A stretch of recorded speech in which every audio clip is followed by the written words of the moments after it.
Meus queridos, vamos abrir a palavra de Deus. Profeta Zacarias, capítulo 4.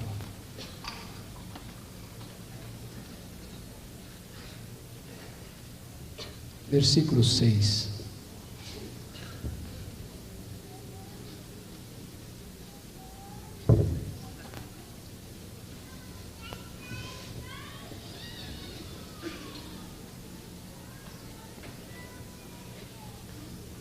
Zacarias, capítulo 4, versículo 6.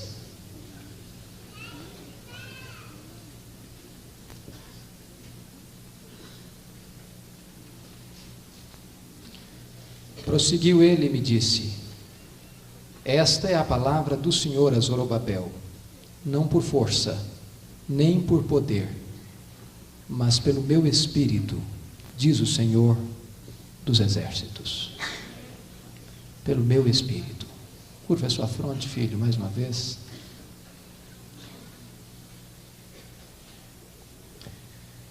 Deus bendito,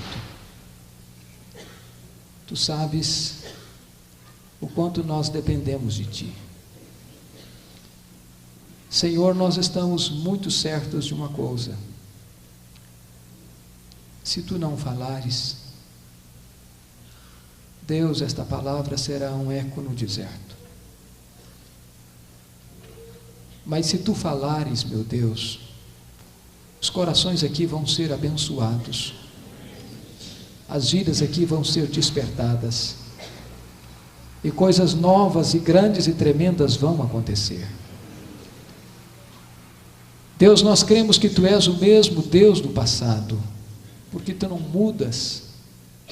Tu falaste no passado, tu fizeste coisas grandes e extraordinárias, tu rasgaste os céus e desceste. Deus, nós cremos que tu podes fazer isso conosco. Senhor, aquilo que outras nações experimentaram, aquilo que outros povos receberam, oh Deus, nós precisamos também. Estamos cansados de ver, Senhor, prosperar nesta pátria o engano, o erro, a mentira, o satanismo, a idolatria, a feitiçaria. Senhor Deus, levanta a tua igreja, sopra sobre ela o teu Espírito, Senhor.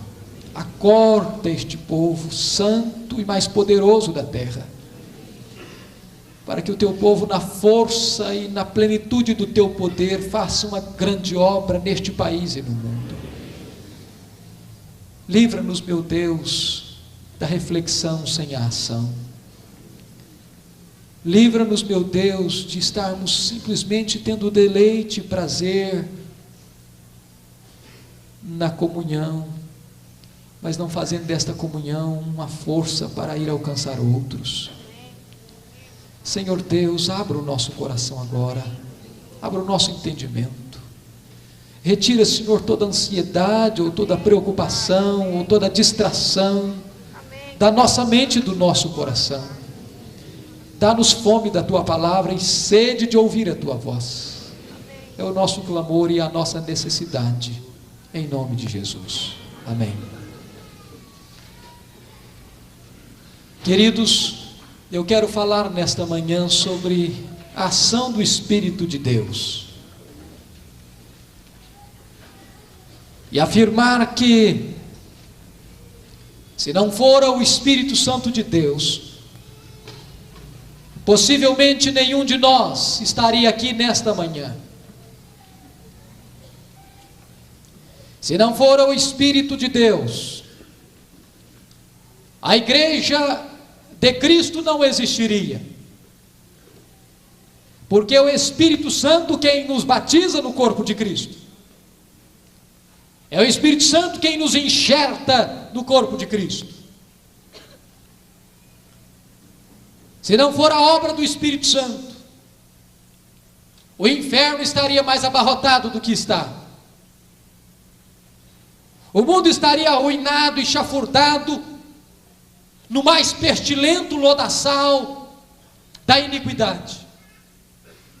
Mas glória a Deus, porque o Espírito Santo existe, porque Ele é Deus e porque Ele age e porque Ele intervém agora, aqui em nossa vida.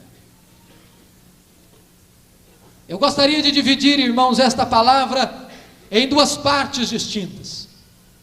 A primeira trazendo uma perspectiva histórica, e a segunda fazendo uma aplicação bíblica.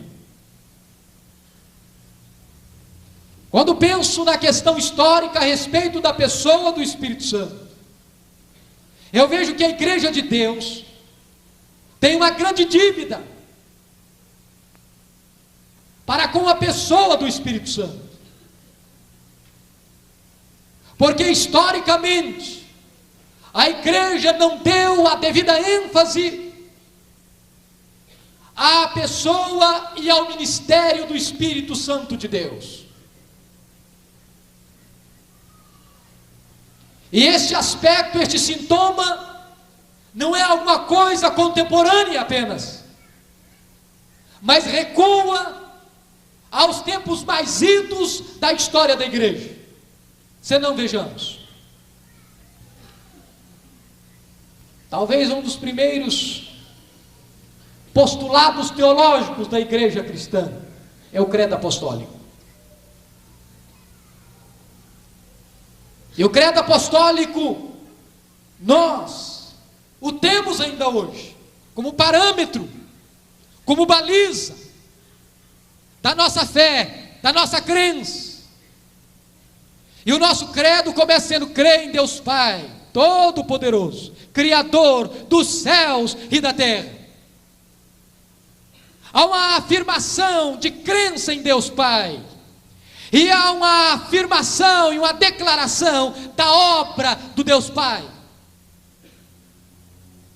Quando fala da segunda pessoa da Trindade, creio em Jesus Cristo, que nasceu da Virgem Maria, foi concebido pelo poder do Espírito Santo, padeceu sob as mãos de Pôncio Pilatos, foi crucificado, morto, mas ressurgiu ao terceiro dia. E nós declaramos então que cremos em Jesus, e nós declaramos também sobre a obra e o ministério de Jesus. Mas quando o credo apostólico vai falar sobre a terceira pessoa da Trindade, apenas está dito lá: creio no Espírito Santo, ponto final. Não há uma letra sequer, não há uma palavra sequer sobre a obra do Espírito Santo.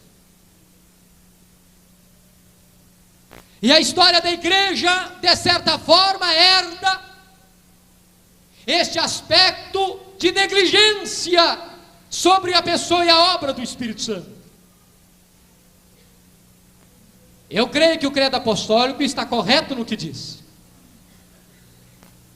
mas ele falha não no que diz, mas no que não diz sobre a pessoa do Espírito Santo.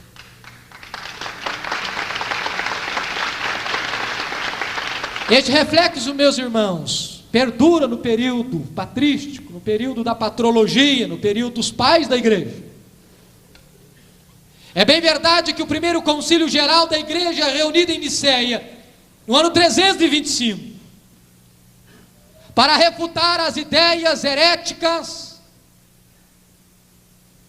do presbítero de Alexandria, Ário, Constantino convoca aquele concílio.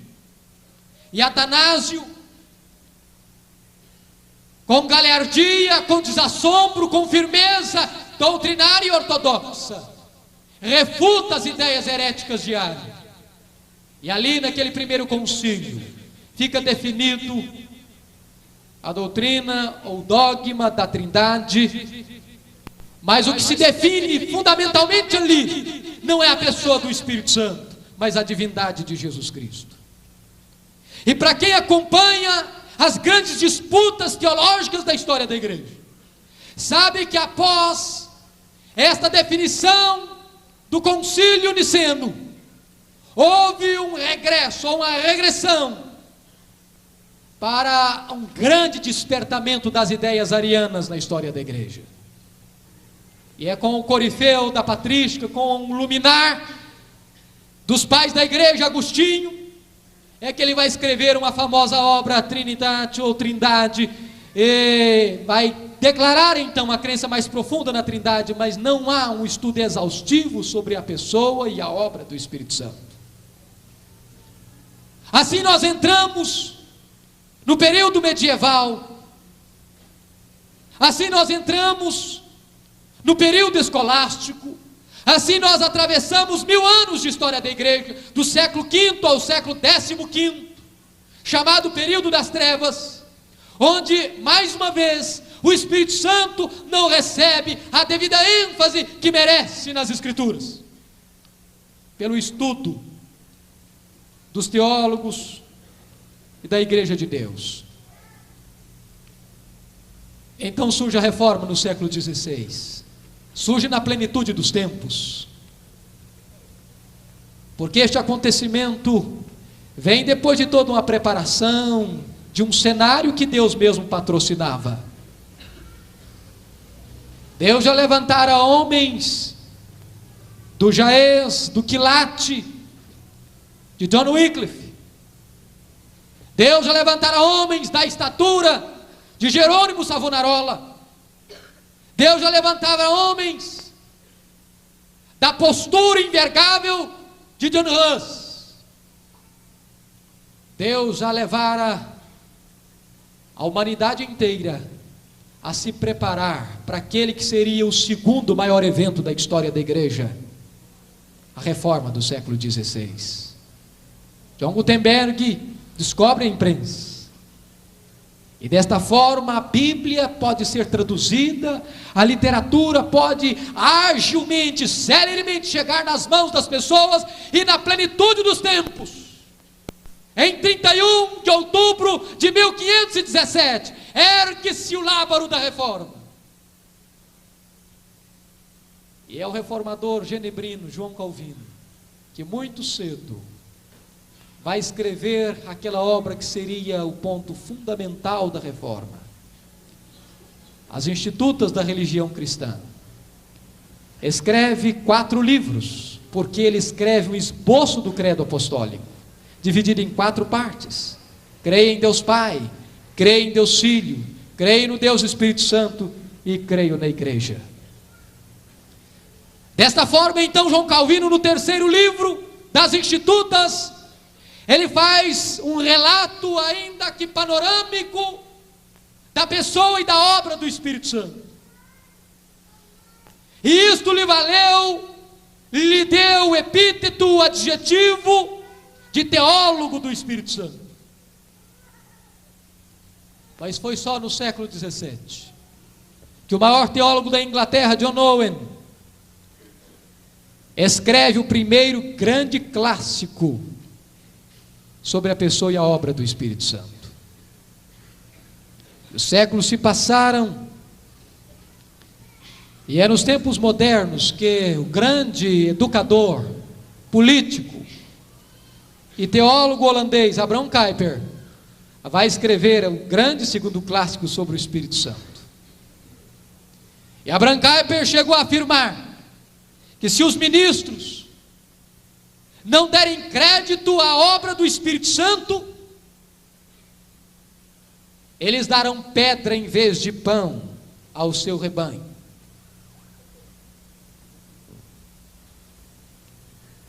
Mas, irmãos, eis que raia o século XX, e o ser humano tem um grande problema.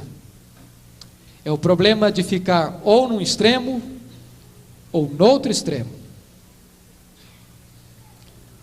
E com o movimento que eclodiu em 1906 nos Estados Unidos, chamado movimento pentecostal, a doutrina do Espírito Santo, que ficara tão relegada a um plano secundário, assume uma primazia de interesse.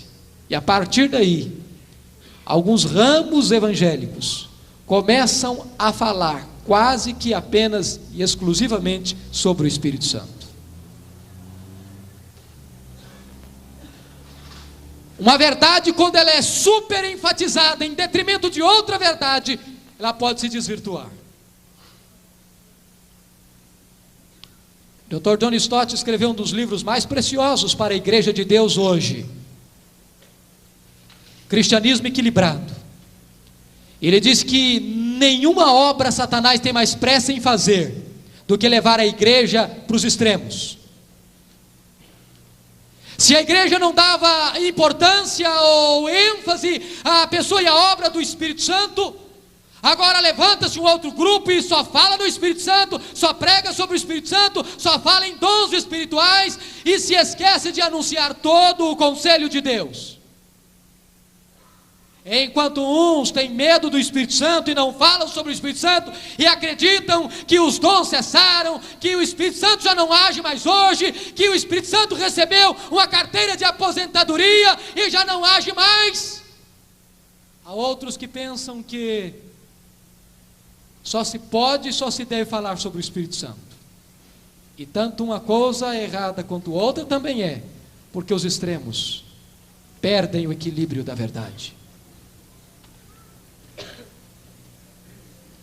O maior teólogo do nosso século, Dr. J. Packer, no seu precioso livro Na Dinâmica do Espírito, ele fala que o Espírito Santo tem um ministério de holofote.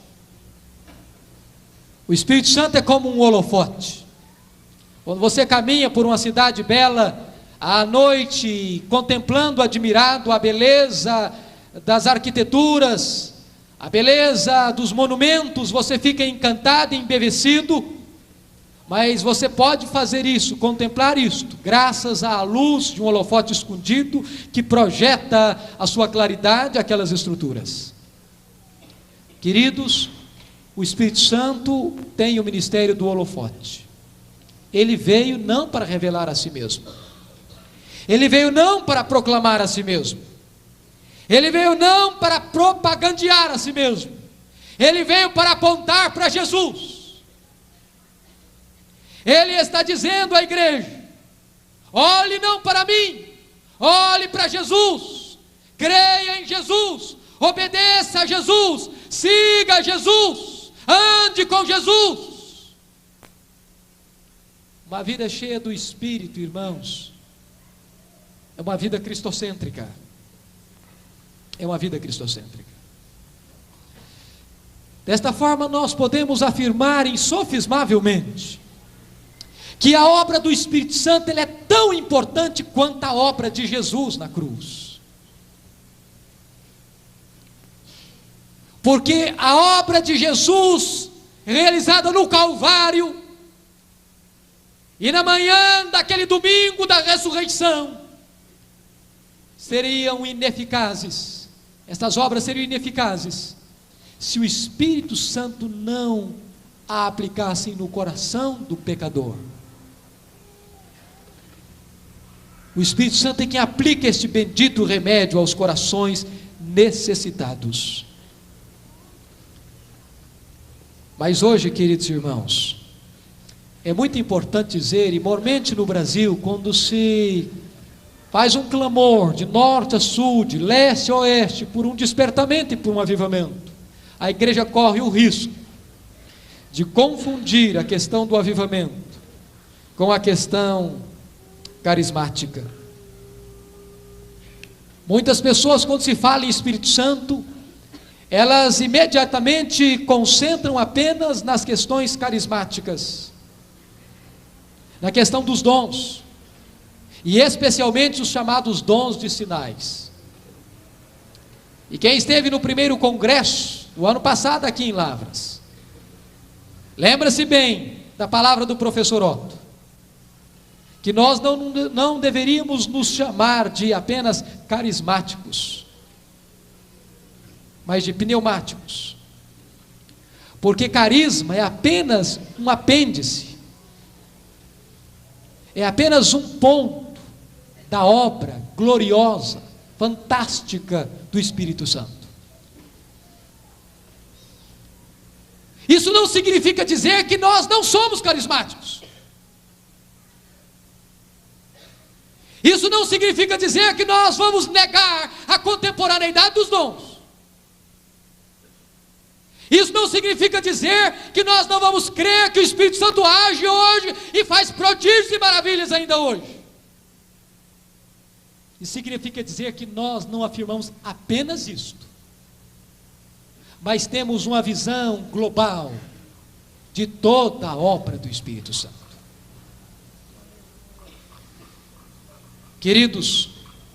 eu quero colocar um segundo ponto ainda dentro desta primeira parte histórica. É a necessidade profunda de se reenfatizar a autoridade do Espírito Santo na vida da igreja. Surgiu no século XVII um grande conflito, um grupo que foi depois cognominado de Quakes. E este grupo começou a ensinar o seguinte: nada importa a não ser a autoridade do Espírito Santo, nada importa a não ser a luz interior, a experiência íntima, ainda que as Escrituras não digam nada a respeito. Meus irmãos, isto é uma coisa muito perigosa. Partir para o experiencialismo subjetivista, sem base nas Escrituras. Nós não podemos buscar um avivamento de experiencialismo sem fundamentação na palavra. Avivamento sem Bíblia é fogo de palha, que levanta grandes labaredas, mas deixa atrás de si cinzas e muita destruição. Avivamento precisa seguir as balizas das Escrituras. E quando nós seguimos as Escrituras, nós não negamos as experiências. Porque o evangelho que cremos é o evangelho do poder de Deus.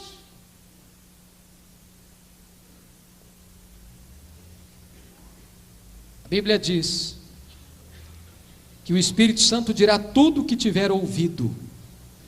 Irmãos, o Espírito Santo tem compromisso com a palavra. Espiritualidade sem Bíblia é misticismo. Avivamento sem doutrina é fogo de palha, é pieguice, que não dá em nada. Nós não precisamos, irmãos, arredar uma vírgula da doutrina bíblica, ortodoxa, reformada, calvinista, para buscar avivamento. Nós não precisamos jogar a nossa confissão de fé na lata do lixo. Nós não precisamos abjurar da crença reformada e bíblica. Já dizia o grande Spurgeon: calvinismo é apelido, calvinismo é doutrina bíblica. Mas nós precisamos mais do que de ortodoxia, nós precisamos mais do que doutrina bíblica, nós precisamos de poder e do óleo do Espírito. Nós precisamos, não é deixar a doutrina de lado, não, é banhar esta doutrina com o óleo do Espírito.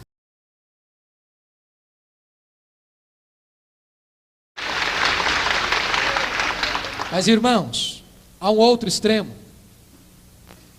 Se há este extremo de buscar um experiencialismo, um subjetivismo, e correr atrás apenas de coisas movidas pelo vapor das emoções, há um outro perigo. É o perigo de negligenciar assintosamente a autoridade do Espírito Santo na vida da igreja. O Espírito Santo é Deus, é aquele que nos guia toda a verdade, é aquele que dirige a nossa vida. E hoje, irmãos, infelizmente, nós não temos percebido esta liderança do Espírito na vida da igreja. Uma das coisas que mais me impressionou, quando nós estivemos com a caravana lá em Quacisabanto, na África do Sul, foi perceber a profunda seriedade com que aqueles irmãos tratam a autoridade do Espírito Santo na vida da igreja. Eles não tomam nenhuma decisão, seja grande, seja pequena, sem antes dobrar os joelhos, dizer: Espírito Santo, qual é a tua vontade? Quem de nós ainda não ouviu falar ou já não sabe de tantas decisões que são tomadas na igreja, na carne? Quantas assembleias de igrejas locais para eleger diácono, presbítero ou pastor? Quantas reuniões de presbitério? Quantas reuniões de sínodo ou até de Supremo Concílio, que as decisões são tomadas na véspera? que os votos são buscados, são catados, às vezes até comprados, computadorizados.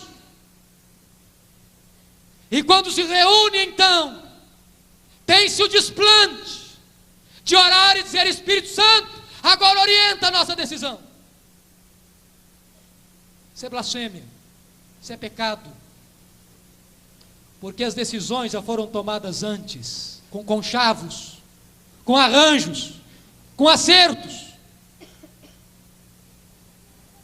Irmãos, é preciso voltar ao período apostólico, quando a igreja se reúne em concílio. Diz a Bíblia que ao final eles chegaram à conclusão: pareceu bem ao Espírito Santo e a nós. Precisamos buscar, meus irmãos, precisamos orar por isso, para que as pequenas e as grandes decisões da igreja sejam tomadas sob a direção e a submissão do Espírito Santo de Deus. Quais são as razões dessa negligência, meus irmãos? Falta de seriedade de vida com Deus, falta de avivamento. Nos meados do século XIX, aconteceram grandes avivamentos, como os irmãos sabem, na Inglaterra, nos Estados Unidos, na Escócia, no país de Gales, na Irlanda do Norte. E quando o avivamento vem, meus irmãos, a primeira coisa que acontece é que a igreja começa a andar no Espírito, e a viver no Espírito, e a obedecer o Espírito. Mas quando este avivamento passou, meus irmãos, a igreja começou a se preocupar com outra coisa. Porque quando o Espírito Santo vem, meus irmãos, ele muda tudo. Não para pior, mas para nos conduzir dentro da palavra. Eu quero afirmar insofismavelmente nesta manhã que avivamento não é mudança de liturgia. Nós podemos fazer confusões quanto a isso. Podemos achar que um culto animado é um culto avivado, ou que um culto onde haja um instrumental, às vezes até machucando um pouco os nossos ouvidos, ou que um louvor em que levantamos os braços e que dizemos glória a Deus e amém e aleluia, aí está havendo avivamento. Não necessariamente. É possível, os irmãos sabem disso, encenar tudo isto.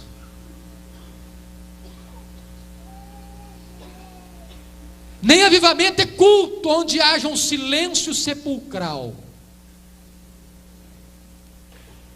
Mas eu afirmo uma coisa: onde há avivamento, a liturgia muda. Muda no sentido de que há agora temor de Deus. Há agora santidade no coração. Há agora liberdade do Espírito com ordem e decência. Porque às vezes nós achamos que as duas coisas são contrárias e mutuamente exclusivas. Não são. Liberdade do Espírito não é contrário de ordem e decência. E nem ordem e decência significa engessar o culto sem liberdade do Espírito. Uma das coisas que mais me admirou lá na África foi ver a simplicidade do culto. Simplicidade, mas com liberdade do Espírito. Mas eu quero afirmar o seguinte, irmãos: depois do avivamento, normalmente a igreja começa a falar num culto solene. E a palavra culto solene na época, depois daquele avivamento, significou o seguinte: a capacidade intelectual do pastor passou a ser mais importante do que a consagração deste mesmo pastor e o enchimento do Espírito Santo deste mesmo pastor.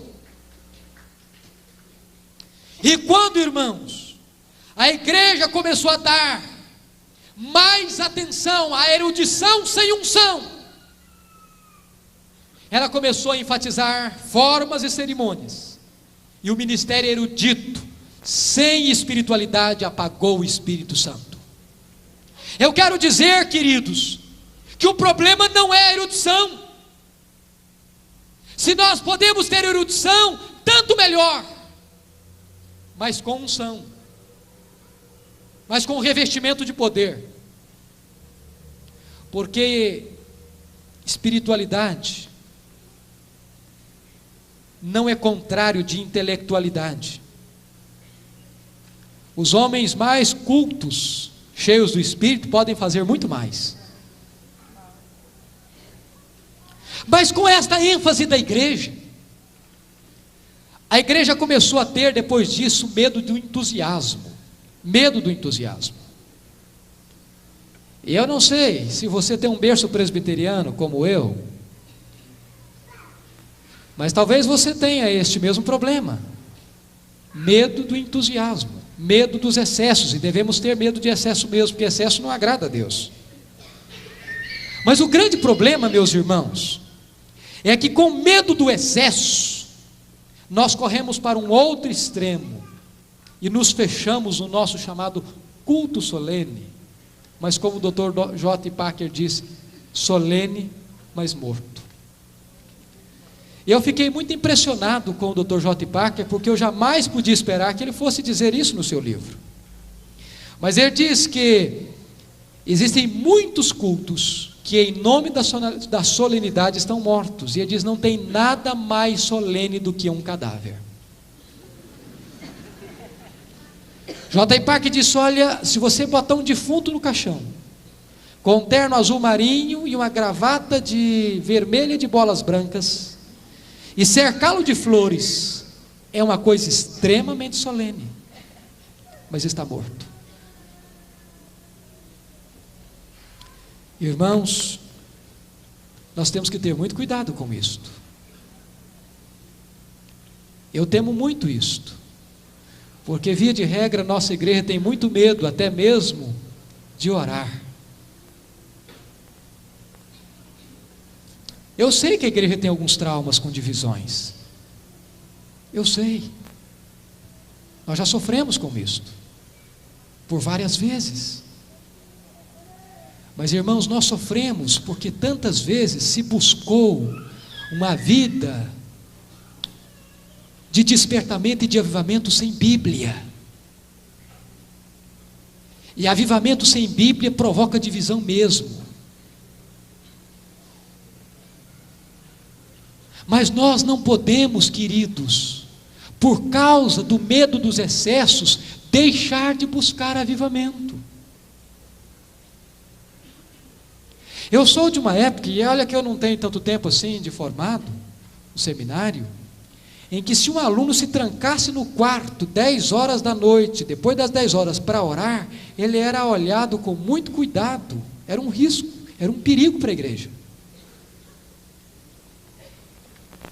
Não via tantas vezes a mesma preocupação com um outro colega que ia no bar da esquina e tomava um chopp. Nós temos muito medo de ir além das Escrituras, devemos ter mesmo, mas não temos o mesmo medo de ficar aquém das Escrituras. Conquanto que você não seja um pentecostal, não importa que você seja um presbiteriano adúltero, conquanto que você não seja um pentecostal, não importa se você seja um presbiteriano gelado, medíocre, não, irmãos, em nome de Jesus, não. Nós precisamos entender uma coisa: não podemos abrir mão da doutrina, mas não podemos também abrir mão do poder.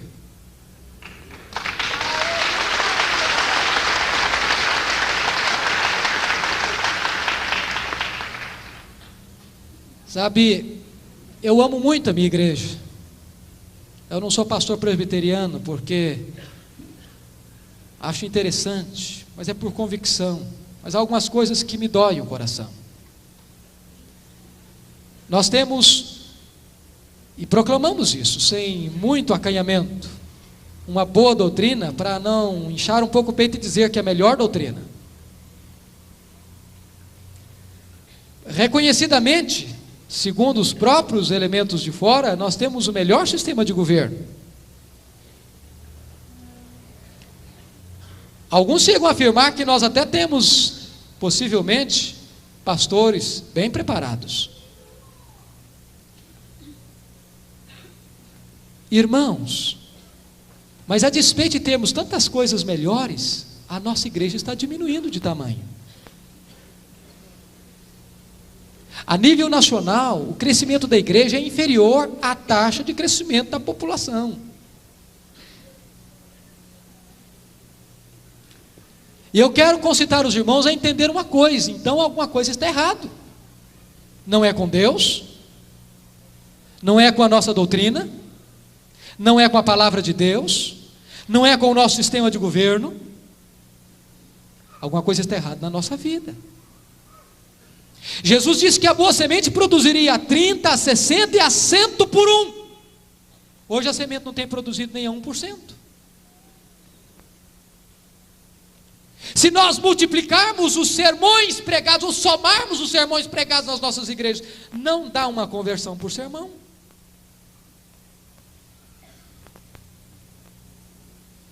O que é que está errado, irmãos? Falta de poder. E eu creio que a igreja está consciente disto. Glória a Deus, porque isto é um bom começo. Mas precisamos começar a perguntar, irmãos. A Bíblia diz que a palavra de Deus é uma palavra de poder. O Evangelho é poder. O reino é poder. Por que é que crescemos tão pouco? Diz a Bíblia lá no primeiro livro dos Reis, que quando Elias ressuscita o filho daquela mulher, daquela viúva de Sarepta, e ela fica entusiasmada e alegre, e ela faz uma declaração tremenda: agora eu sei, agora, que a palavra de Deus na tua boca é verdade.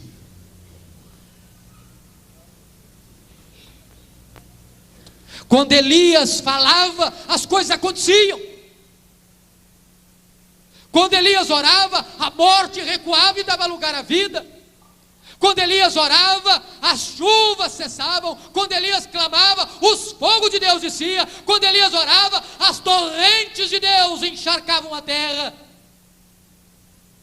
Mas a palavra de Deus é verdade na sua boca?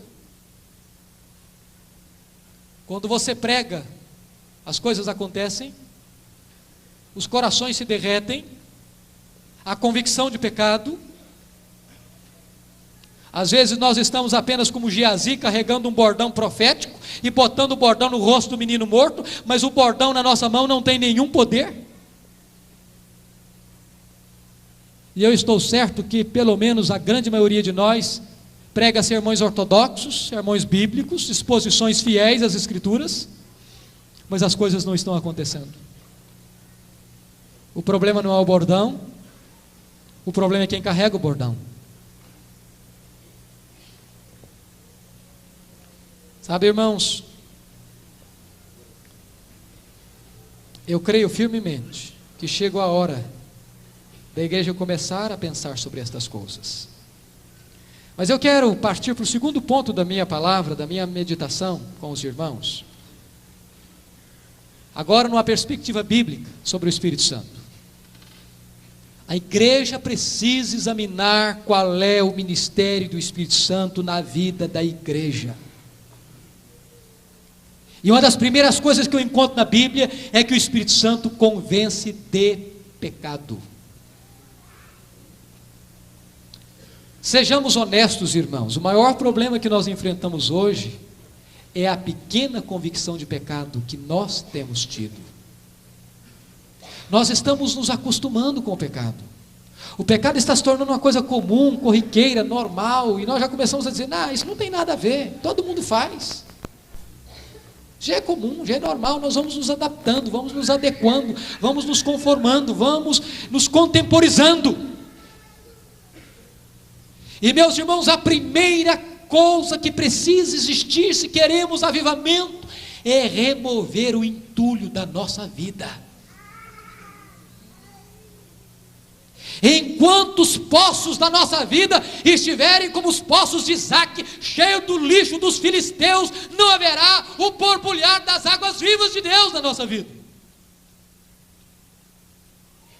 Assim como Deus disse para Josué e os seus anciãos, prostrados com o rosto no chão, cobertos com cinza, que oravam por causa da derrota fragorosa que o povo de Deus sofreu, Deus tocou Josué e disse: pode ficar em pé, meu filho, não precisa orar, não adianta orar, tem pecado no meio do arraial. Enquanto não for removido, eu não serei convosco. Enquanto não for removido, não podereis resistir aos vossos inimigos. Deus não deixa a igreja vencer se há pecado no meio dela.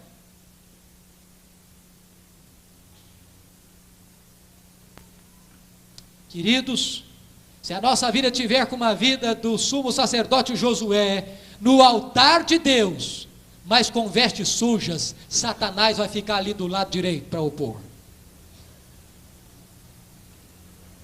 Nós não podemos, irmãos, ministrar, seja no púlpito, seja na classe de escola dominical, seja as crianças, seja na praça, seja na rua, seja onde for, se há vestes sujas em nós.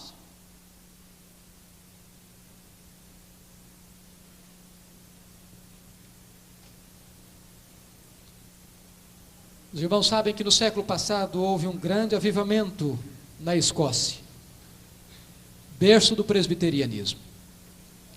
E uma igreja presbiteriana já trabalhara há 10 anos, sem que houvesse nenhuma conversão, a despeito do esforço extenuado do pastor e de algumas pessoas da igreja. E de repente vazou um comentário, um murmúrio na igreja, que um presbítero, líder, estava em adultério.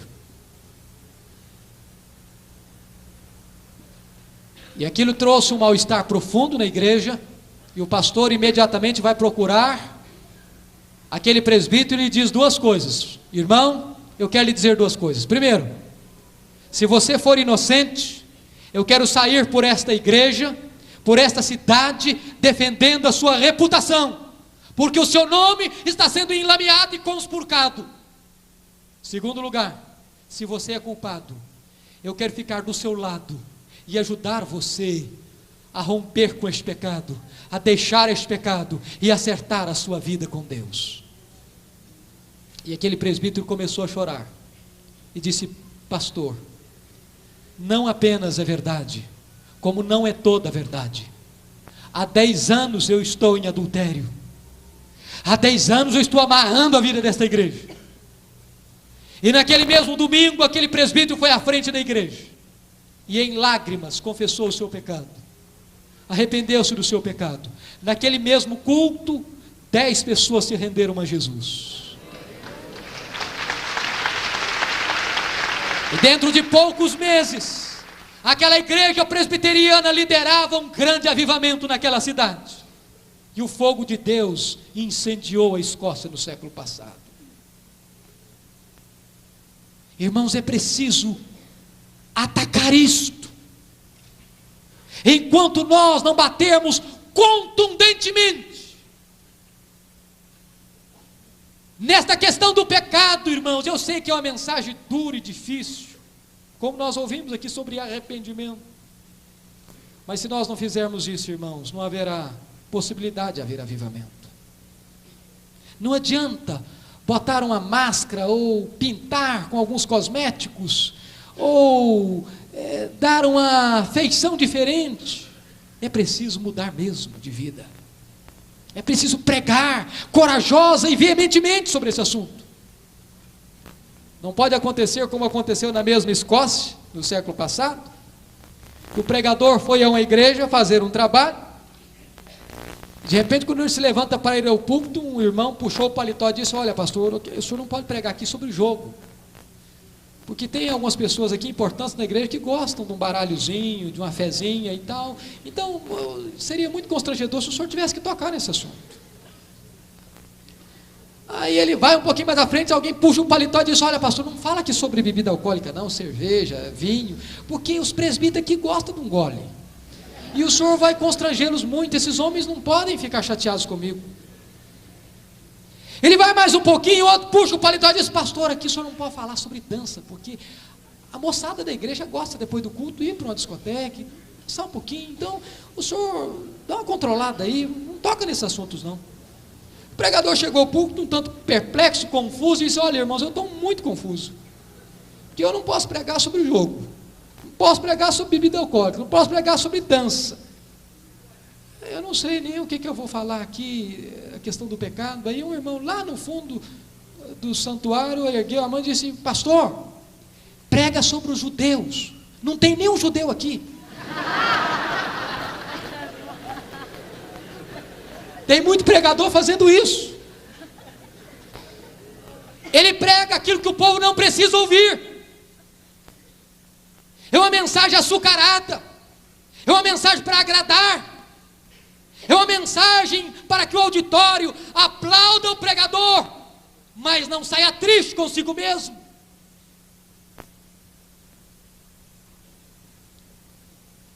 Eu gosto muito de ler Antônio Vieira, não por causa da sua teologia, mas por causa da sua beleza retórica.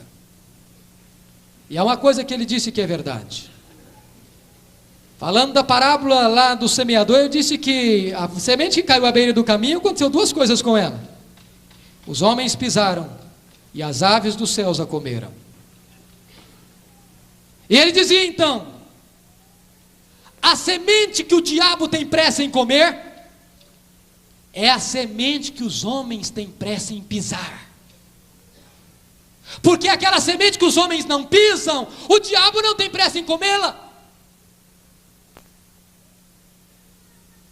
Aquele sermão em que depois da pregação o pessoal passa: oh, mas que beleza, pastor, mas que mensagem maravilhosa, mas continua com a mesma vida, com o mesmo pecado. Essa semente o diabo não tem pressa em comer. Que o auditório saia triste consigo mesmo, ou até triste com o pregador, mas que se arrependa. Esta é a palavra de Deus. Meus irmãos, segundo lugar, o Espírito Santo não só convence de pecado, o Espírito Santo é aquele que regenera. George Whitefield pregou 300 vezes sobre o novo nascimento. Chegou um ponto que o povo estava saturado de ouvir essa mensagem. Ele disse: olha, você não tem outro sermão não? Eu falei: enquanto você não nascer de novo, eu não paro de pregar. Agora, há um livro, foi lançado recentemente, Crentes que Precisam de Salvação. Interessante isso. Tem muito crente, irmãos, que não converteu-se ainda, não foi regenerado ainda, não é nova criatura ainda, ele fez apenas algumas reformas, mas a estrutura é a mesma. Tem muita gente que acha: o fulano de tal parou de fumar, parou de beber, reconciliou com a mulher, aluno da escola dominical, agora está tudo bem. Está igual a história do Eliseu lá. Ele começou a orar, o menino aqueceu, mas ele não parou, ele não queria apenas aquecimento, ele queria vida.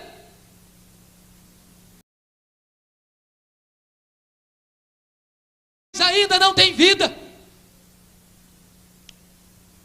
Eu acho bonito quando Jesus fala para Nicodemos, e foi um discurso longo com ele, e ele não entendeu a coisa.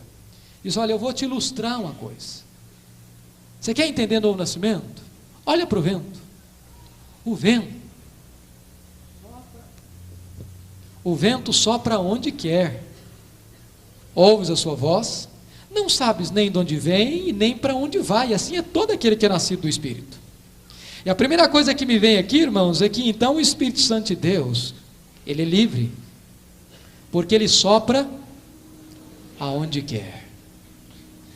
Como nós precisamos aprender isso, irmãos?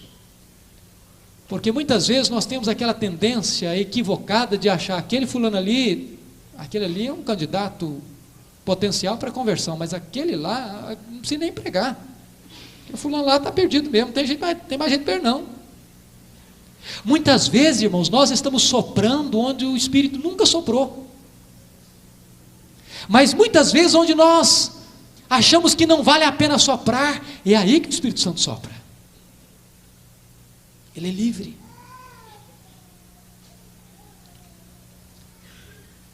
Há uns meses atrás nós tivemos lá na primeira igreja presbiteriana de Vitória um testemunho que me marcou profundamente. Quando eu ouvi, num sábado à noite, eu chorei o tempo todo e com um pouco de preocupação eu chamei os presbíteros da igreja. Disse: olha, irmãos, o homem é meio penteca, mas a gente precisa de ouvir aquele homem. Porque o testemunho dele é um negócio assim muito forte. Se vocês toparem assumir comigo, nós vamos chamar o homem. Os irmãos toparam e ele veio, e foi uma bênção para a igreja. Mas o testemunho daquele homem me marcou profundamente. Otávio de Carvalho, um menino criado no espiritismo, na macumbaria. Na adolescência fez cabeça, tomou banho de sangue e ervas estragadas e entregou a sua vida para Satanás. Mas mesmo aqueles apetrechos todos no pescoço, com a cabeça raspada, a sua tia evangélica o levou a uma igreja evangélica, e lá na hora do apelo, daquele jeito mesmo, ele foi à frente e disse ter tido um encontro com Jesus ali, na palavra dele. Mas frequentou a igreja um tempo e depois saiu e se desviou e mergulhou no alcoolismo, maconha e depois cocaína, tornou-se um viciado inveterado. Depois mergulhou no mundo do homossexualismo e depois tornou-se um travesti. Em 1984 ele ganhou o título de Miss Gay do Brasil.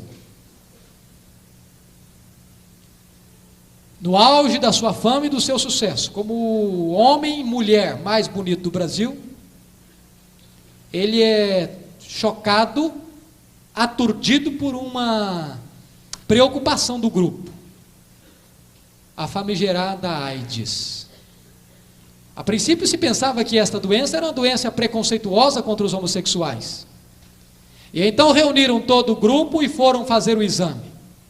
No dia que foram apanhar o resultado, e eles descrentes que pudessem estar com aquele problema, todo o grupo abriu os envelopes: negativo, negativo, negativo, negativo, negativo. E o dele era o último. E o médico fez questão de não entregar.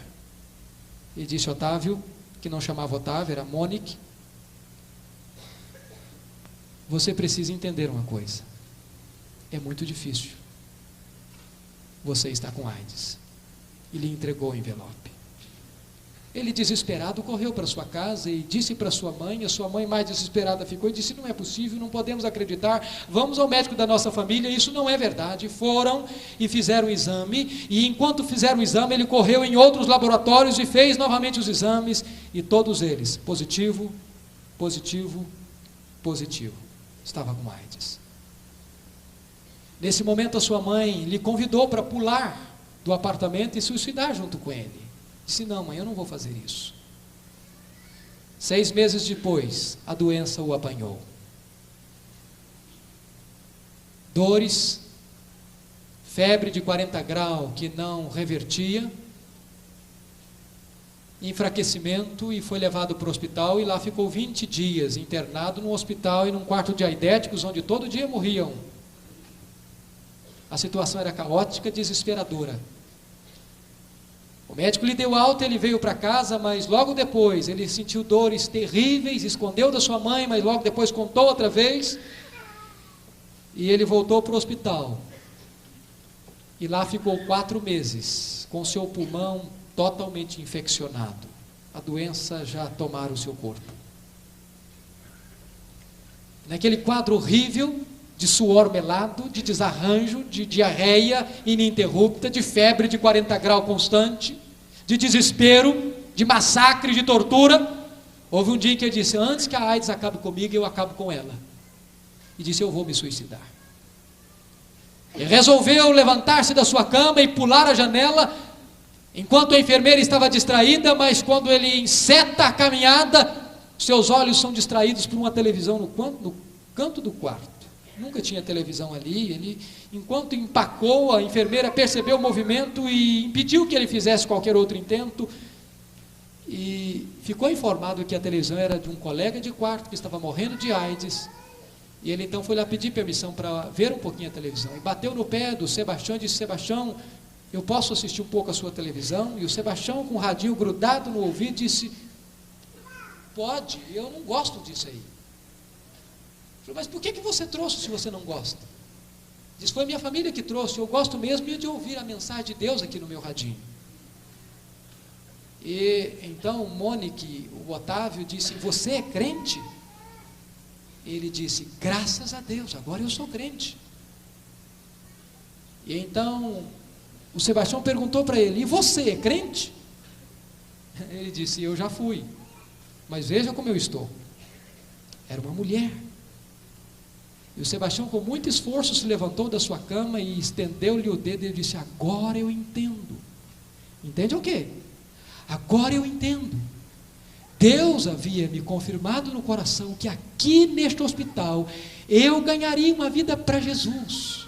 E esta pessoa seria curada, e esta pessoa iria ao mundo inteiro dizer que Jesus é o Senhor dos senhores, é o Deus Todo-Poderoso. E o Otávio ficou muito espantado e disse, você está brincando, Deus não tem nada a ver com um homem como eu, olha o que eu sou, eu estou morrendo de AIDS. E ele disse, amanhã mesmo você sairá de alta deste hospital. O Otávio então lhe disse, mas então se este Jesus que você fala tem tanto poder, por que ele não cura você também? Por que ele só tem poder para curar a mim e não a você? E o Otávio lhe disse, porque este é o seu propósito. O propósito de Deus não é curar a todos, eu estou preparado para ir. E Deus me preparou para isto. Mas o plano dele para você é que você seja curado e vá contar isso para todo mundo. Naquela noite, para espanto dele, ele dormiu a noite toda e acordou sequinho, sem suor e sem desarranjo. A radiografia do seu pulmão, que mostrava a complicação tremenda e irreversível daquela infecção, desapareceu misteriosamente da cabeceira da cama, e o médico brigou muito com ele, porque ele era um paciente rebelde, pensando que ele tivesse dado um fim naquela radiografia, e disse, não, eu não dei um fim. Então disse, então você vai ter que fazer outra radiografia. E na primeira feita que eu tinha feito, eu tinha desmaiado quando o médico pediu para prender a respiração, tamanha era a dor.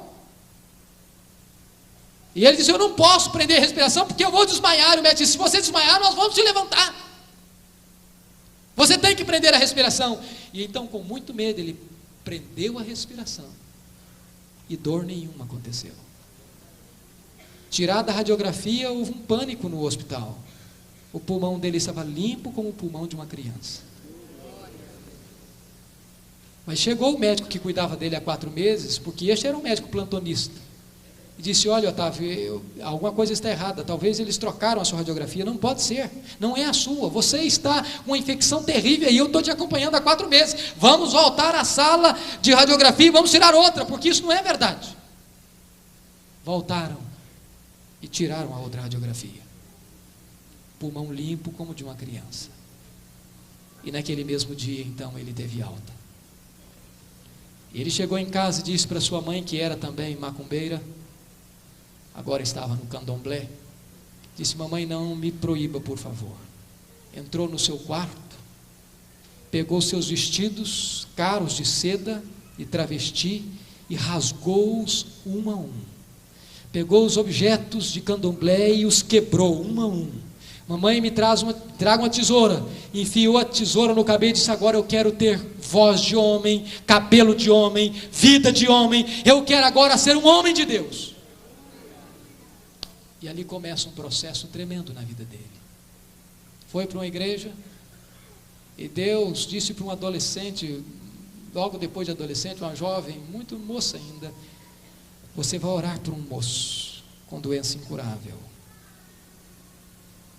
E naquela oração mesmo, Deus havia lhe confirmado, este moço vai ser o seu companheiro. Mas ela era namorada e noiva de um músico da igreja. E ela orou por ele. E não tardou para que ela começasse a gostar dele. Quando declararam isso para ele, ele a procurou e disse, olha filha, você é louca. Eu sou homossexual, eu sou um travesti. Eu nunca gostei de mulher, eu nunca senti atração por mulher nenhuma. E além disso eu tenho AIDS. E a moça com galhardia olhou para ele e disse, o meu Jesus cura a AIDS como cura uma gripe. E para ele não é nada impossível.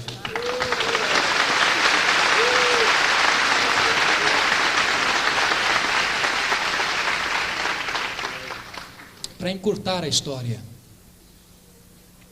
os dois se casaram. Deus mudou os sentidos naturais dele. E ele disse: eu tive uma lua de mel absolutamente normal, tenho uma vida sexual absolutamente normal, até que um dia minha mulher ficou grávida. E ele percebeu isso, porque Deus lhe mostrou no coração antes de fazer o exame, e ele teve o ímpeto de chegar diante da igreja e disse: olha, minha mulher está grávida e vai ter um filhinho, ele vai chamar Mateus. E na porta da igreja, a sogra perguntou: vem cá, em que laboratório vocês fizeram o exame? Eu falei: ainda não fizemos não. Eu falei: então você é doido, como é que você vai dar uma notícia dessa na igreja? E correram para os laboratórios para fazer.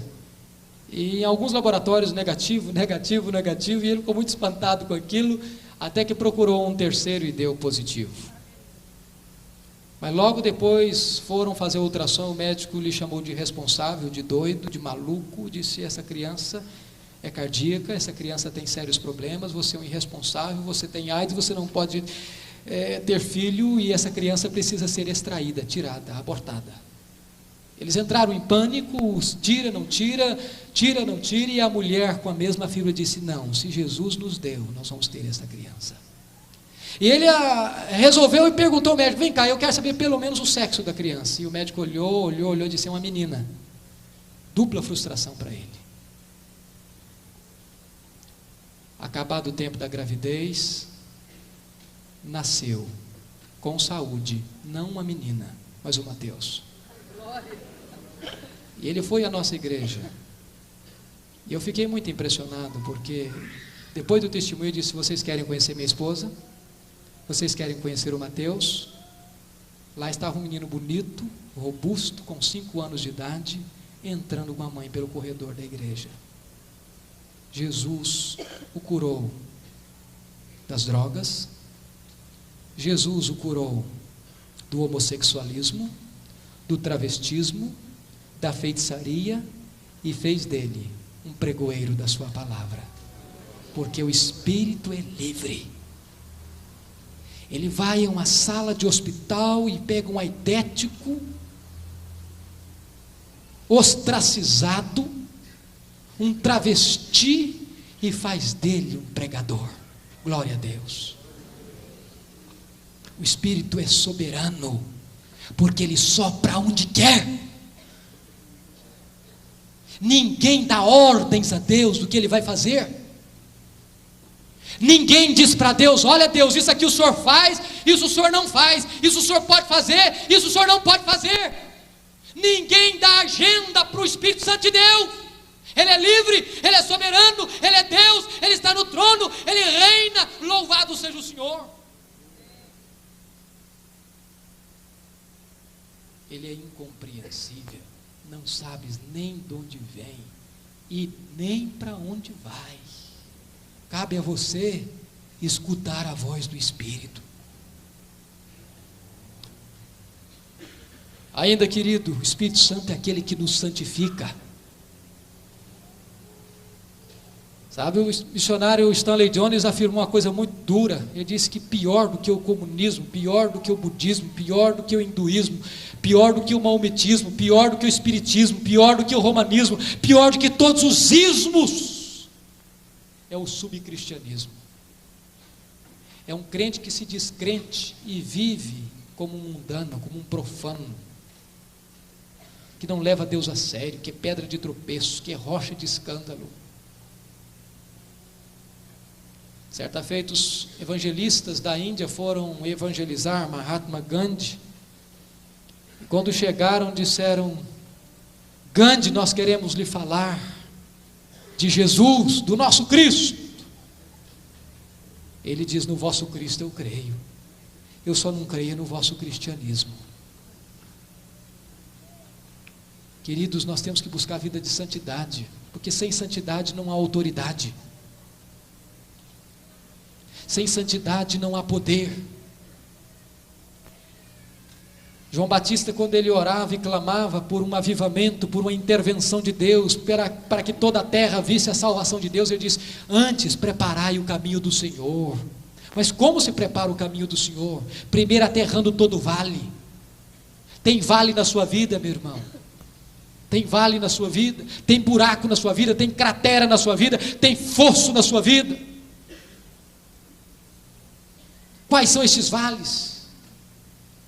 É a amargura, é o ressentimento, é o ódio, é a inveja, é a altivez, é a soberba, é a ganância, é o adultério, é a fornicação, é a mentira.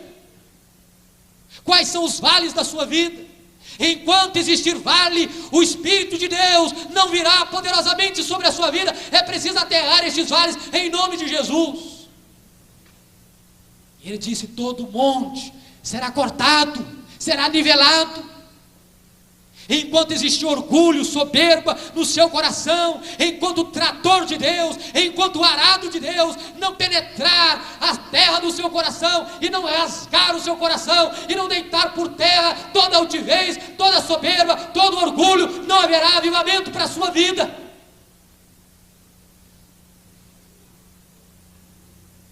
Todo caminho torto tem que ser endireitado. Vida dupla, máscara, capuzes, mentira. Uma vida na igreja, outra vida dentro do lar. Como Naamã, herói lá fora, em casa leproso. Enquanto você tiver a vida dupla, enquanto você usa máscara, enquanto você tiver a vida de farsa, de mentira, de engodo, de engano, não haverá avivamento. O caminho torto tem que ser endireitado em nome de Jesus. O caminho escabroso tem que ser alisado. Caminho escabroso é caminho fora do lugar. Meu irmão, o que está fora do lugar na sua vida? É a leitura da Bíblia? É a oração? Você é dizimista? Ou você está fora do lugar nesta área? Você tem roubado de Deus? O seu casamento está fora do lugar? Você ama a sua esposa? Você se dedica à sua esposa? Você é submissa ao seu marido? Filho, você está fora do lugar em relação à obediência aos seus pais? Você é obediente a eles, submisso a eles, amoroso, compreensivo? Pai, você está fora do lugar em relação ao seu filho? Você é um pai ranzinza, um pai amargo, um pai ditador, um pai duro, austero demais, provocando seu filho a ira? Se você estiver fora do lugar, Deus não pode abençoar a sua vida, e o Senhor não pode manifestar-se através da sua vida. Preparai o caminho do Senhor. Você está fora do lugar em relação à sua igreja, meu irmão? Quem sabe você é daqueles apenas de críticos de obras feitas, que não ajuda, que não coopera, que não põe a mão no arado, que só sabe criticar, que só sabe ver os defeitos, que nunca estimula, que nunca ora, que nunca ajuda, que nunca abençoa. É preciso pôr a sua vida no lugar certo. Preparai o caminho do Senhor. Mas, irmãos, há um outro ponto fundamental que eu gostaria de falar em penúltimo lugar. O Espírito Santo é aquele que nos prepara para sermos santuários de Deus. Não sabeis que o vosso corpo é santuário de Deus e que o Espírito Santo habita em vós? Irmãos, quando eu comecei a entender esta mensagem, a minha vida foi impactada profundamente. Deus habita aqui. Deus disse para Moisés, lá em Êxodo 25:8: e me fará um santuário, para que eu possa habitar no meio do povo. Deus quer habitar com o povo, mas como? Aquele santuário era apenas uma figura de um santuário que seria permanente à nossa vida. Eu quero que você examine comigo, irmãos, algumas lições daquele santuário e aplicando na sua vida hoje. Deus ordenou que Moisés escolhesse uma madeira, e ele mesmo disse: olha, todo o santuário será feito segundo as minhas ordens, e tudo quanto eu falar, todo o meu projeto há de ser feito, porque Deus queria que a nossa vida fosse totalmente submissa ao Senhor Deus. Deus disse: olha, é a madeira de acácia. Por que madeira de acácia? Por que Deus não escolheu os cedros do Líbano? Por que Deus não escolheu madeira nobre? Por que Deus não escolheu as madeiras de lei da época? Foi escolher logo a acácia, uma madeira do deserto, torta, espinhosa, que nenhum marceneiro a escolheria, porque a acácia é símbolo da maldição do pecado, da natureza humana. Mas agora imagine comigo, a primeira coisa que era para ser feita, é que agora os lenhadores tinham que sair de machado em punho, e lá derrubar as árvores, cortar as raízes. Se você quer ser santuário de Deus, habitação de Deus, irmão, o machado de Deus tem que cortar as raízes que ligam você ao mundo, ao deserto, ao pecado. Agora eu fico a pensar aquelas toras de acácia, umas mais espinhosas, outras mais tortas que outras, mas todas toras, diferentes umas das outras, como diferentes nós somos. Mas agora há uma outra ordem: serra-se esta madeira, tábuas iguais. As tábuas têm que ser iguais. Agora não há mais diferença. Agora não tem uma mais torta, uma mais espinhosa do que a outra. Todas são tábuas e tábuas iguais. Porque Deus quer a unidade do seu povo. Mas não foi apenas isso. Há uma ordem que se engatasse as tábuas, e se fizeram então um ponto de engaste em cada tábua, para que cada tábua ficasse engatada uma na outra.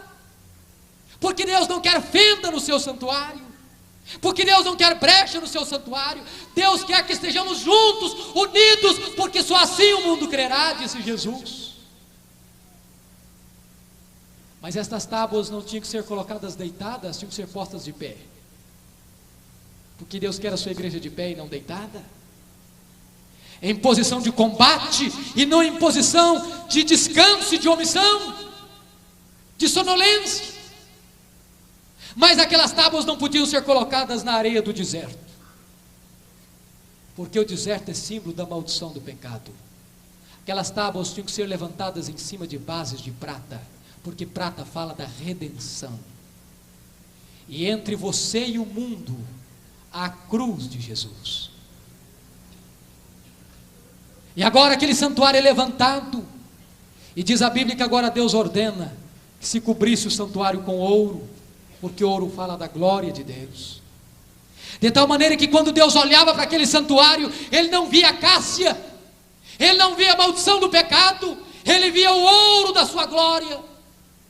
Quando Deus olha para a sua igreja, Ele vê a sua igreja gloriosa, sem mácula e nem ruga e sem defeito, a noiva do Cordeiro. Mas por que o santuário foi construído?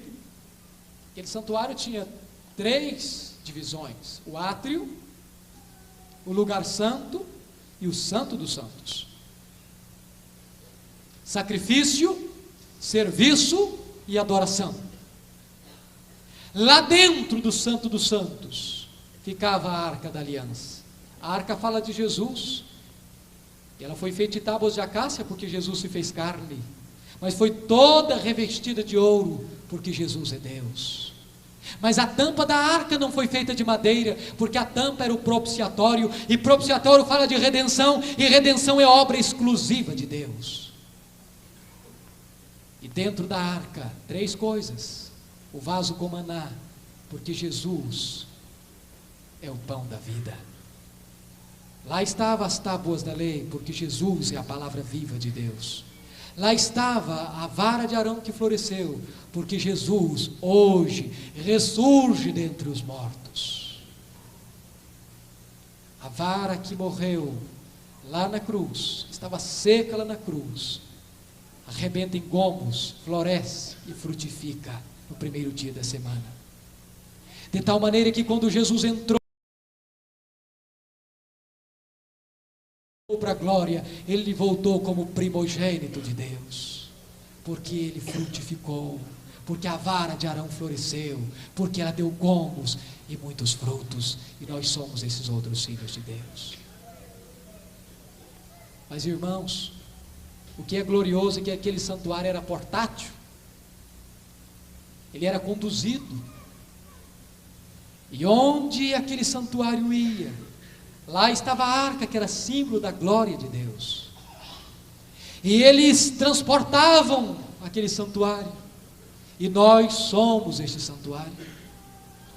E quando você caminha, meu amado, você então também transporta a presença de Deus com você.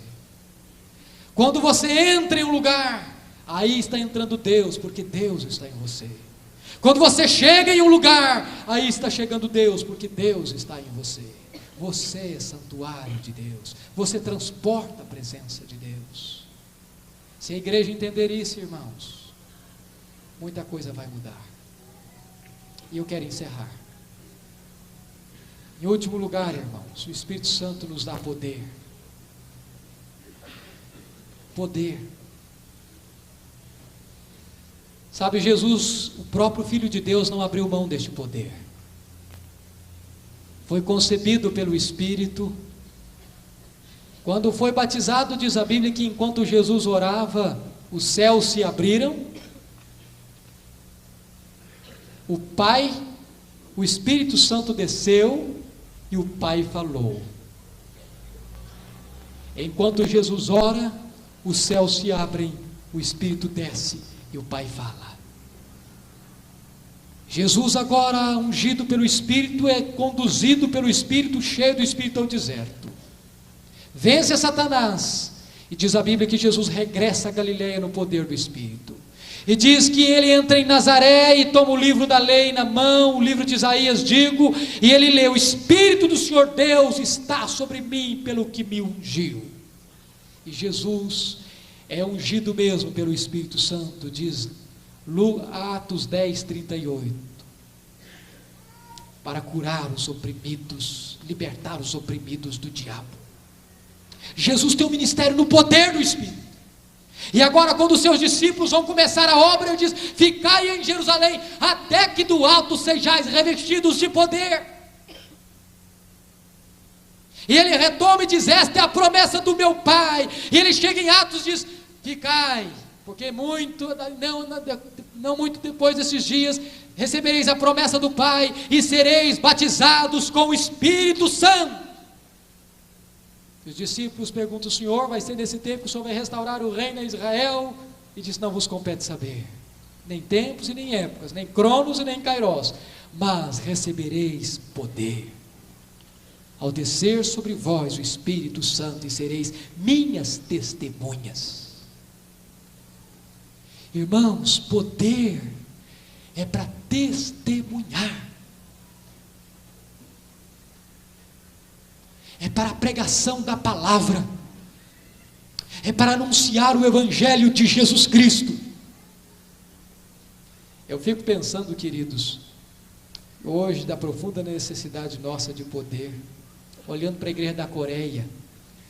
A igreja que mais cresce na Coreia é a igreja presbiteriana. Mas o que me impressiona não é isto. O que me impressiona é que aquela igreja, quando vai comprar um lugar para retiro, antes de construir a quadra de futebol, ou a piscina, ou a quadra de tênis, aquela igreja tem a preocupação de construir algumas cavernas de oração. E o povo vai para lá orar. E sabe, é por este motivo que nós vemos mais de 1 milhão de pessoas se convertendo na Coreia, porque aquele povo busca poder para testemunhar. Hoje nós temos medo até de falar em monte. Parece que orar no monte é um negócio escandaloso. E eu não estou dizendo que orar em monte é um negócio assim que tem que ser envolvido com um negócio místico, etc. Mas, meus irmãos, eu me lembro da experiência de um colega presbiteriano. Ele foi orar no monte, e quando ele voltou, o conselho da igreja dele se reuniu. Disse: pastor, para com isso. Pastor presbiteriano não ora em monte, não. Se o senhor quiser continuar, o senhor não serve para ser nosso pastor. E ele ficou muito chocado com aquele negócio e disse: mas eu não sabia disso. Falei: pois é, o senhor tem que parar com isso. Falei: tudo bem, eu paro, mas eu queria fazer um pedido para os irmãos. Então faça. Por favor, vão pelo menos uma vez comigo. Depois que nós formos, nós vamos parar com essa conversa. Não vamos mexer com isso mais não. E os presbíteros toparam. E foram. Sabe o que aconteceu no dia seguinte? O conselho se reuniu e comprou o monte.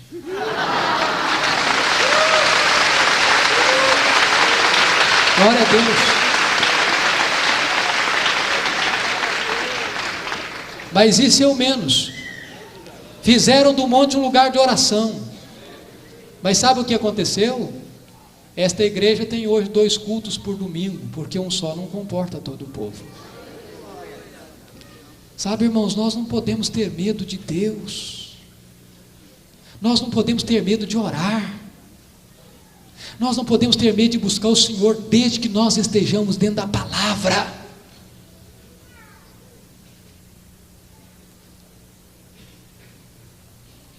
Há um pastor presbiteriano, eu sei que muitos aqui o conhecem, e eu vou dizer isso porque ele proclama isso também. Pastor Ricardo, que está na igreja 12 de agosto em Aracaju. Quem o conheceu no seminário disse que ele era aquele tipo de seminarista que dava úlcera em calouro. E ele terminou o seu curso no seminário e foi para a sua igreja do mesmo jeito que saiu do seminário. Encontrou uma moçada também no mesmo estilo dele e juntou a fome com a vontade de comer. Não gostava de orar. Mas um dia um grupo de pastores da cidade o convidou para orar. E ele foi. Muito a contragosto, mas foi. Em lá chegando, eles se ajoelharam e todos começaram a orar e ele também se ajoelhou. Mas ele não aguentou orar, porque quem está na carne, irmãos, oração é um negócio entediante, cansa, fadiga. E ele então resolveu: você quer saber de uma coisa, que eu vou embora, eu não vou ficar aqui. E ele então se levantou e se dirigiu à porta de saída, e quando ele estava quase se aproximando da porta, este moço foi jogado, literalmente pelo Espírito de Deus, ao chão. E eu quero dizer para os irmãos que nós não podemos confundir, como disse o Dr. Lloyd Jones, histeria com obra do Espírito. Esse negócio de gente cair, chorar, da tremelique, da tremedeira e fazer um monte de coisa a mais e levantar do mesmo jeito que caiu, isso é histeria, isso é obra da carne. Mas aquele moço caiu e chorou 1 hora no chão, mas se levantou um outro homem. Glória a Deus. Ele chegou em sua igreja e começou a pregar sobre o novo nascimento, sobre santificação, sobre o enchimento do Espírito Santo, e a igreja foi revolucionada pelo poder de Deus. E aquela igreja está provocando e produzindo uma obra extraordinária em Aracaju. A última informação que eu tive do Ricardo é que numa conferência missionária naquela igreja, ele recebe o chamado de Deus para ir para além-mar e trabalhar com as missões estrangeiras. Irmãos, nós precisamos de poder. Se queremos um ministério abençoado, não podemos abrir mão de poder. Eu achei muito interessante que eu fui pregar em Recife, na formatura do seminário, há 2 anos atrás, e ao término da minha mensagem, um irmão bateu no meu pé e disse: olha, o senhor tem que sair pela porta dos fundos. Eu falei: por quê? Porque esse tipo de sermão não se pode pregar aqui em Recife. Eu não sabia disso. Mas um seminarista, mas ele estava brincando. Deus abençoou aquela palavra. E um seminarista correu para mim, me abraçou e chorou e disse: eu preciso te dizer uma coisa. Deus tem me tocado profundamente. E eu preciso dizer uma experiência para você. Eu falei: o que foi? Eu fui pregar na igreja do Ricardo. Depois dessa experiência. E os irmãos sabem que seminarista do 4º ano tem a impressão de que é o maior teólogo do mundo. E que não deve nada a Spurgeon. Ele então colocou os melhores sermões na sua pasta e corajosamente foi para Aracaju. E quando ele chegou na casa do pastor Ricardo e estava ali, não tardou para que uma mulher chegasse, desesperada, e disse: pastor, pelo amor de Deus, o senhor precisa correr lá perto de casa, tem uma mulher possessa, quebrando tudo dentro de casa, e ninguém consegue controlar a mulher. E o pastor Ricardo disse: que coisa interessante, acaba de chegar um homem preparado para isso. E o seminarista tremeu dos pés à cabeça e quase fez como James Kennedy: eu vim avisar que eu estou indo embora. Mas ele não conseguiu dizer isso. E o pastor disse: agora nós vamos lá. E o seminarista foi tremendo, com calafrios na alma. E quando chegaram, o quadro era pior do que tinha se pintado. De longe se ouvia grunhidos e gritos. E quando chegaram, solenemente o pastor Ricardo disse: seminarista, o quadro é todo seu, pode entrar. E ele trêmulo entrou, abriu a porta, e quando ele esboçou a primeira palavra, a mulher lhe deu um tapa na cara e jogou ao chão. E no chão ele ficou, humilhado, nocauteado, vencido, derrotado. Mas ali no chão, como Sansão, agarrado entre as colunas, ele começou a orar. Disse: Deus, eu ainda sou teu servo. Minha vida está fraca, rasa e sem poder, mas por favor, Senhor, restaura o poder. E ele orava chorando em voz baixa, e enquanto ele orava assim, a mulher caiu, e quando ela caiu, ele levantou.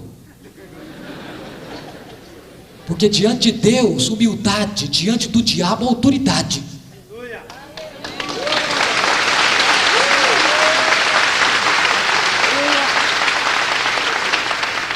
E ele então expulsou o demônio daquela mulher e disse: nunca mais eu quero ser o mesmo homem.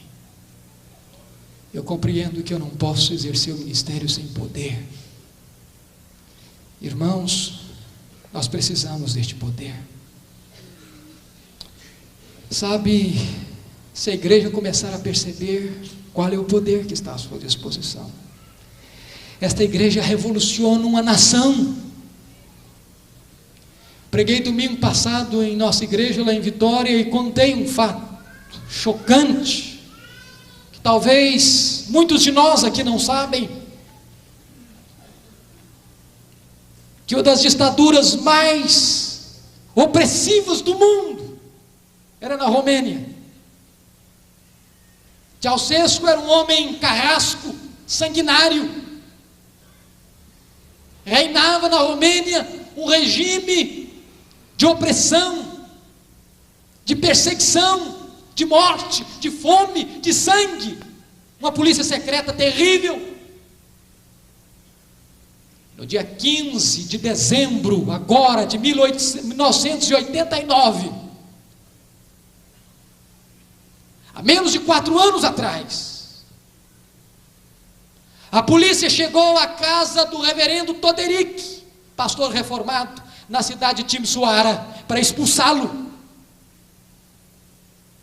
E os 200 membros da sua congregação rodearam a casa, impedindo a polícia que o expulsasse. A polícia correu para buscar reforço, e o povo de Deus engrossou fileiras, e uma pequena multidão se ajuntou ao redor da casa, para resistir.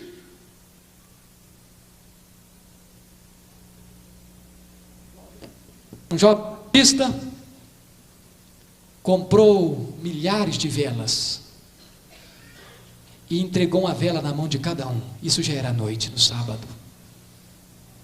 E a polícia chegou com as suas armas pesadas, e ele, aquele jovem, acendeu a primeira vela, e uma a uma as velas iam sendo acendidas, e a polícia abriu fogo contra aquela igreja. Dezenas tombavam, mortos, mas aquele povo gritava: liberdade, liberdade, liberdade, liberdade é melhor do que viver na escravidão. Aquele moço que acendeu a primeira vela tomou um tiro na perna e a sua perna foi amputada. E perguntaram: filho, você está arrependido? E disse: não, eu perdi uma perna, mas acendi a primeira vela.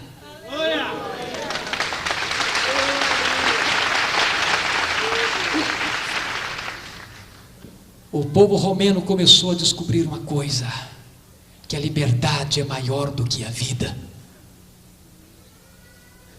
Uma moça pentecostal de Timisoara começou a cantar em praça: nós não somos criaturas feitas ao acaso, nós não somos macacos, nós somos criaturas de Deus. Deus existe, Deus existe, Deus existe. E este lema começou a ser cantado nas praças, nas ruas, e de repente multidões se juntavam nas praças, ao ponto de juntar 100.000 pessoas nas praças, para ouvir os pastores, e clamando em coro: Deus existe, Deus existe, Deus existe. E dentro de 10 dias, Ceausescu caiu.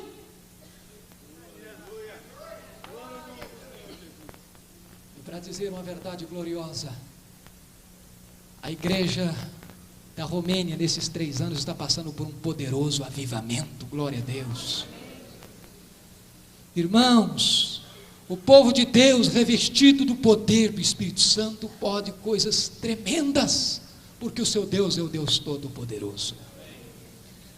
Que Deus nos dê graça, filhos, para sairmos daqui no poder de Deus, para destruir fortalezas, para anular sofismas e para levar este evangelho de poder e no poder do Espírito a todos os rincões da nossa pátria, aos becos, aos cortiços, às praças, aos apartamentos, às favelas, para que Deus salve esta nação.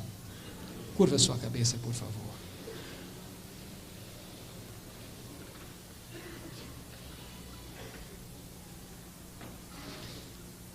Eu quero orar com você agora, irmão, mas eu gostaria que você se ajoelhasse para orarmos.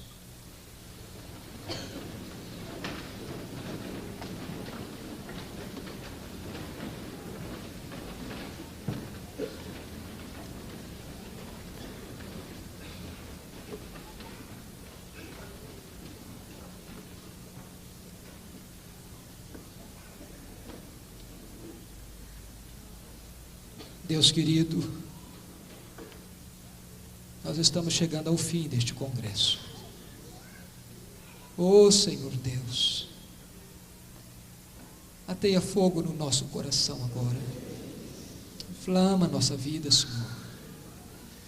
Deus, nós queremos levar alguma coisa tua deste encontro.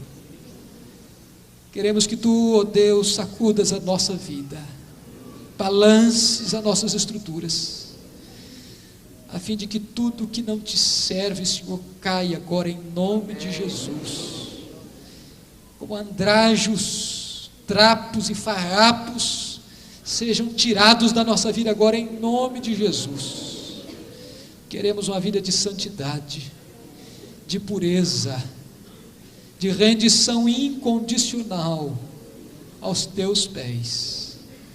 Deus bendito, abra os nossos olhos para vermos o quão poderoso tu és.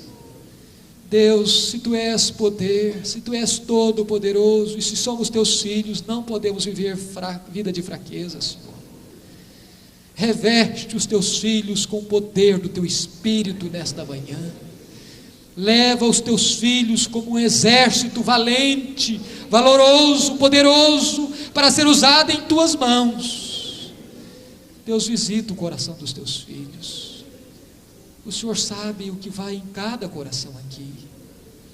Se há algum coração aqui, Senhor, decepcionado, porque nada aconteceu com ele, desiludido porque não recebeu nenhum toque do Senhor, meu Deus, visita esta vida. Meu Jesus, se as pessoas estão voltando como vieram, meu Senhor, tenha compaixão. Não permita, Senhor, não permita. Antes de sairmos desse santuário, toca a nossa vida, toca o nosso coração, inflama as nossas almas, e faz com que, Senhor, a partir de hoje, haja maior compromisso nosso com a Tua Palavra, com a verdade bendita do Evangelho, com a vida de oração, com a vida de santidade, com a vida de revestimento do Teu poder. Abençoa os Teus filhos e faze de nós, meu Deus, uma igreja viva para o Deus vivo, uma igreja que possa invadir as portas do inferno, uma igreja que possa neutralizar as estratégias do diabo, uma igreja que possa arrancar vidas do império das trevas, uma igreja que pode arrebatar vidas do fogo, uma igreja que possa ter o fogo do Espírito para livrar vidas do fogo do inferno. Ó Senhor, visita o Teu povo, e abençoa o teu povo, e faze com que, meu Deus, haja frutos deste congresso, frutos que permaneçam, frutos de santificação, fruto do Espírito, fruto de crescimento da tua obra, para o louvor da tua glória, em nome de Jesus, amém. Glória a Deus, amém. Vamos ficar em pé, meus irmãos.